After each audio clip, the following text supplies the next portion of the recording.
కృష్ణా పుష్కరాల్లో దొంగతనాలకు పాల్పడ్డ అంతర్రాష్ట్ర దొంగల ముఠాలకు చెందిన 26 మందిని పోలీసులు అరెస్ట్ చేశారు. వారి నుంచి 8 లక్షల విలువైన నగదు, బంగారు ఆభరణాలు స్వాధీనం చేసుకున్నారు. నిందితులను పోలీసులు మీడియా ఎదుట ప్రవేశపెట్టారు.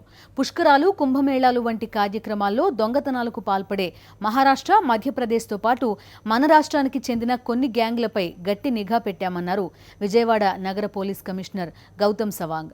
బాధితుల ఫిర్యాదు మేరకు వీరిని అదుపులోకి తీసుకున్నామన్నారు. పుష్కరాల సందర్భంగా 87 కేసులు నమోదవగా 82 కేసులు ఛేదించామన్నారు. వినాయక చవితి వేడుకల సందర్భంగా ఎవరైనా చందాలకు ఒత్తిడి తెస్తే తమ దృష్టికి తీసుకురావాలని సూచించారు.